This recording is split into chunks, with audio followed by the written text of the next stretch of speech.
Hello everyone. तो आज इस क्लास में हम देखने वाले हैं कुछ important conversion. Right, important conversion की भूमिका थोड़ा सा अगर बता दें तो ये क्या होता है। देखिए, जब भी हम एक कैलकुलेशन करते हैं, किसी सवाल को जब हम हल करते हैं तो वहाँ पर सबसे ज़रूरी है कि उसका फार्मूला क्या है। राइट, और दूसरा जो महत्वपूर्ण आवश्यकता है वो है कन्वर्जन, यानी कि परिवर्तन, यानी कि एक राशि से एक राशि को दूसरे राशि में कन्वर्ट करना, एक राशि के जो सिस्टम है उस सिस्टम को दूसरे सिस्टम में कन्वर्ट करना। राइट, और तीसरा होता है कैलकुलेशन। तो कैलकुलेशन करने से पहले आपको दो स्टेप अपनानी है। पहला फार्मूला, दूसरा है कन्वर्जन। तो कन्वर्जन में बहुत सारे कन्वर्जन होते हैं, बहुत सारे परिवर्तन होते हैं। तो कुछ परिवर्तन के बारे में आज हम चर्चा करेंगे। आज हम यहाँ पे चर्चा करेंगे और कुछ परिवर्तन के बारे में यहाँ पे आपको हम चार्ट के माध्यम से देंगे जिसे आप नोट करेंगे। ठीक है, और जब भी आप कैलकुलेशन करेंगे तो आपका सवाल बड़े इजी वे में होगा। राइट, चलिए, तो सबसे पहले यहाँ पर दिया हुआ है किलोमीटर प्रति घंटा, जिसे कन्वर्ट करना है मीटर पर सेकंड में। याद होगा आपको, कई बच्चे याद किए होंगे, ये सभी के लिए इम्पोर्टेंट होगा। जब भी हम किलोमीटर प्रति घंटा को मीटर पर सेकंड में करते हैं तो यहाँ पर 5/18 से गुणा करते हैं, और ठीक उसी प्रकार मीटर पर सेकंड को किलोमीटर प्रति घंटा में करेंगे तो उसका अपोजिट यानी कि 18/5 से गुणा करेंगे। राइट, दूसरी बात, डिग्री सेल्सियस से केल्विन में करना है या केल्विन से डिग्री सेल्सियस में करना है। आपको बता दें, हम एक टेम्परेचर का वीडियो बनाए हुए हैं और टेम्परेचर में तीनों का जो तीनों जनरल स्केल होता है, चाहे डिग्री सेल्सियस हो, चाहे फारेनहाइट हो, चाहे केल्विन हो, इन तीनों का हम एक अलग वहाँ पे डायग्राम बना करके प्रूफ करके इन तीनों का संबंध का एक सूत्र दिए हुए हैं, उसे आप जरूर देखें। अगर आप अभी तक वीडियो नहीं देखे हैं तो आप डिस्क्रिप्शन में जाएं, वहाँ पर आप लिंक मिल जाएगा टेम्परेचर नाम का, उसे आप क्लिक करें और आप जरूर वीडियो देखें।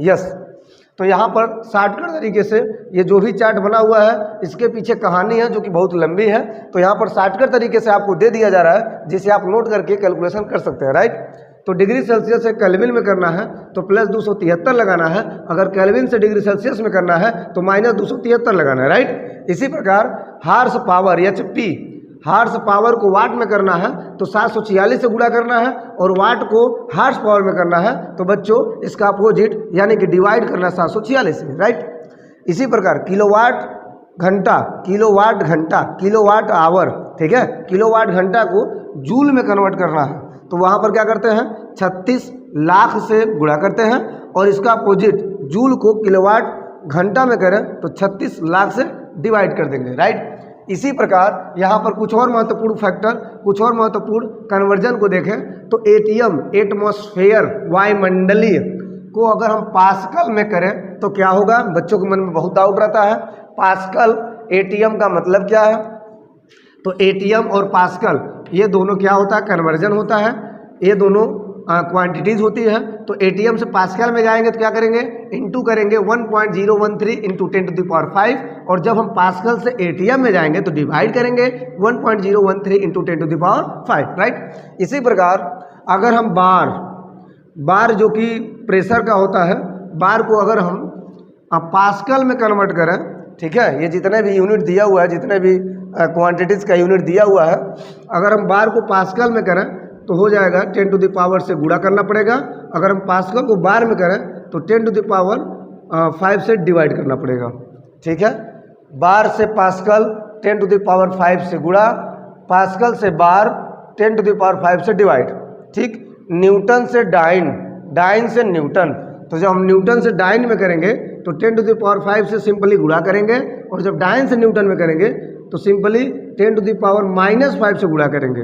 राइट, इसी प्रकार जूल से अर्ग में करना हो, उष्मा के लिए जूल लिखते हैं, चाहे ऊर्जा के लिए, तो जूल से अर्ग में, ये भी मात्रक, ये भी मात्रक, जब जूल से अर्ग में करते हैं बच्चों तो यहाँ पर 10⁻7 से गुणा करते हैं, और जब अर्ग से जूल में करते हैं तो 10⁻⁻7 से गुणा करते हैं। राइट, तो मुझे उम्मीद है ये छोटा सा वीडियो आपको बहुत अच्छा लगा होगा।